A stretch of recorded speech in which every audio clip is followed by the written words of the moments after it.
Jasimah atau yang biasa dikenal dengan sebutan Kak Jas adalah juru masak dan dukun beranak di kampungnya. Wanita berumur 50 tahun lebih itu masih tetap terlihat awet muda seperti umur 20 tahunan. Tapi sayang, nasib sial menghampiri dirinya. Tadi malam ia ditemukan sudah tak bernyawa di pinggiran sawah. Murni duduk di antara para pelayat, sedangkan ibunya sedang membantu di dapur. Rumah Murni dan Jasimah hanya berjarak 30 meter.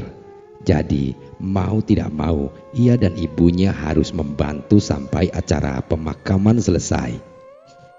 Menurut keterangan polisi, Jasimah meninggal karena sesak nafas dan kebetulan ia berada di sawah dan sudah malam hari. Maka tak ada satu orang pun yang melihat dan menolongnya. Beberapa ibu-ibu berbisik-bisik membicarakan nasib naas Kak Jas. Ada yang bilang ia menerima azab karena memasang susuk. Tahu nggak, Kak Jas itu pakai susuk, ucap Bu Eli membuka percakapan.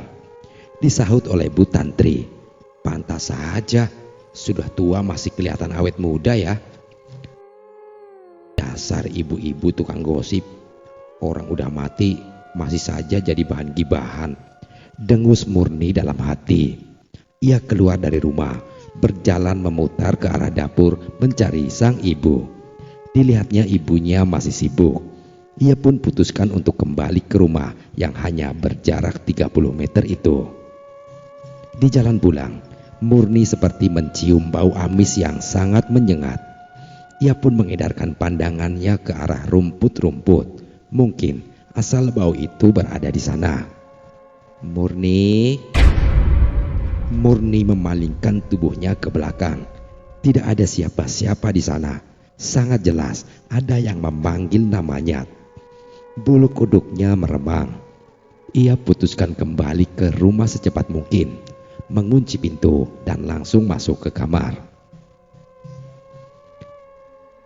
7 hari setelah kematian Jasimah, Murni mendengar cerita bahwa makam Jasimah roboh.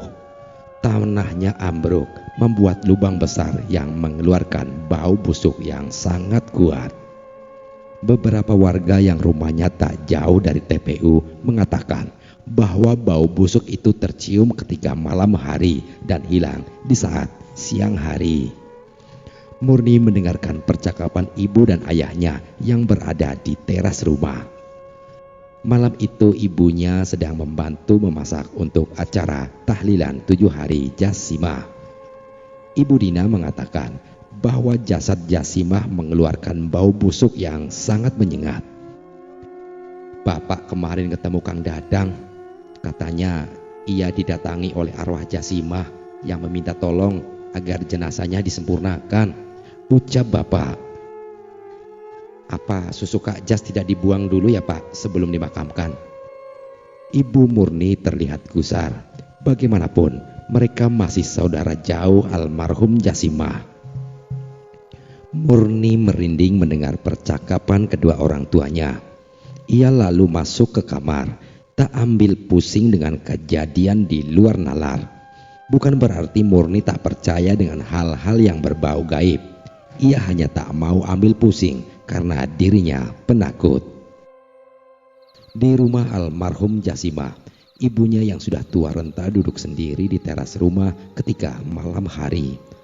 Orang tua itu sengaja keluar untuk mencari angin karena di dalam rumah sejak kematian Jasimah terasa panas dan pengap menurutnya. Karena angin malam yang berembus, ibu Jasimah merasa ngantuk. Wanita tua itu lalu tertidur dengan posisi duduk dan kepala miring ke kanan. Namun dalam tidurnya ia bermimpi bahwa kedua tangan Jasimah diikat dan mulutnya ditusuk menggunakan sebuah bambu runcing berwarna kuning.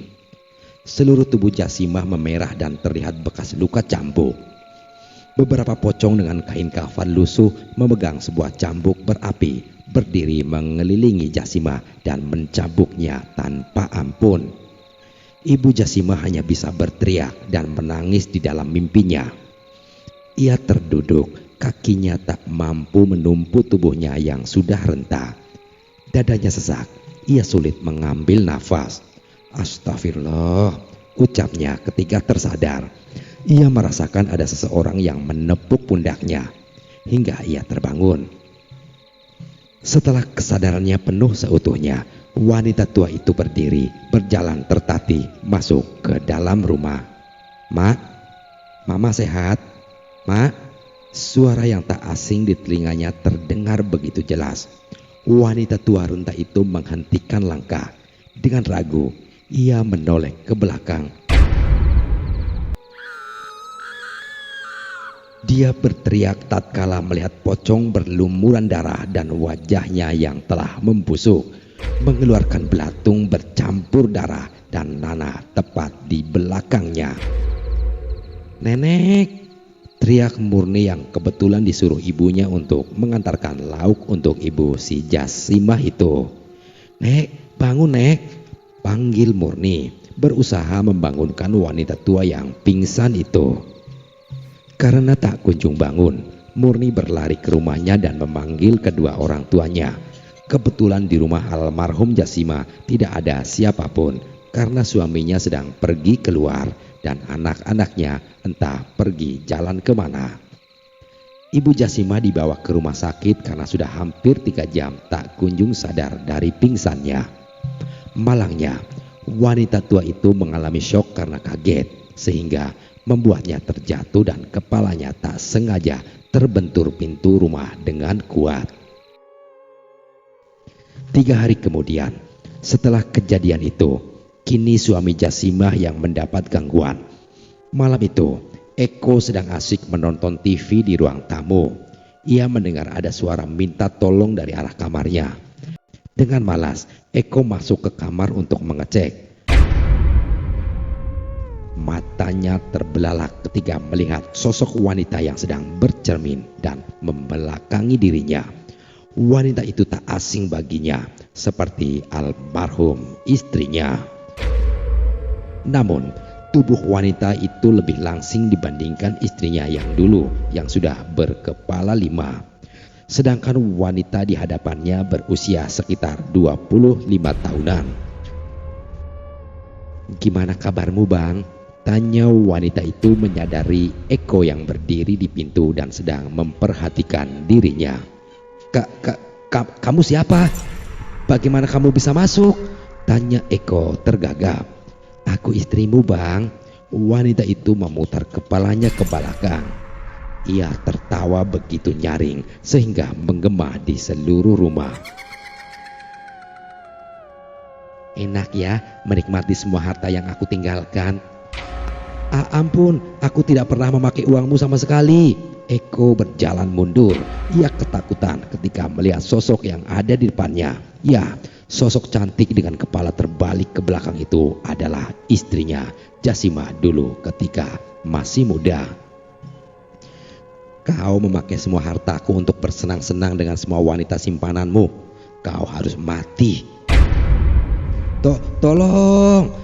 Eko berlari tunggang langgang, menabrak apa saja yang menghalanginya. Sosok cantik tadi berubah menjadi pocong menyeramkan yang melayang mengejarnya. Lebih menyeramkan lagi, tangan pocong itu keluar dan berusaha mencekik Eko. Tubuh Eko terpelanting ketika menabrak sebuah angkot yang berhenti di pinggir jalan.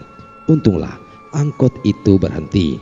Walaupun menabrak angkot yang sedang berhenti, tetap saja tubuh Eko terasa sangat sakit. Ia pun dilarikan ke rumah sakit saat itu juga. Untunglah dirinya masih begitu muda, jadi hanya memar-memar saja. Ya, Eko menikahi Jasimah ketika umurnya 20 tahun dan Jasimah 40 tahun. Pernikahan mereka sebenarnya ditentang oleh keluarga Jasimah, namun apa daya, cinta sudah buta dan setelah kematian Jasimah, Eko menghabiskan seluruh hartanya untuk menikahi 2 selingkuhannya sekaligus. Anak-anak Jasimah tentu saja satu persatu mendapat gangguan juga, termasuk Murni dan kedua orang tuanya. Akhirnya, keluarga almarhum Jasimah mengadakan pengajian dan memanggil seorang ustadz yang terkenal suka menolong orang dengan permasalahan seperti ini. Setelah masalah susuk Jasimah selesai, tak ada lagi gangguan dialami oleh Murni dan keluarganya yang lain, terkecuali Eko yang masih sering diganggu karena Jasimah tidak rela bila hartanya digunakan oleh Eko beserta kedua istri barunya itu. Apalagi tanpa malu, Eko mengajak kedua istrinya untuk tinggal di rumah Jasimah walaupun sering mendapatkan gangguan. Demikian cerita kali ini. Sekian dan terima kasih.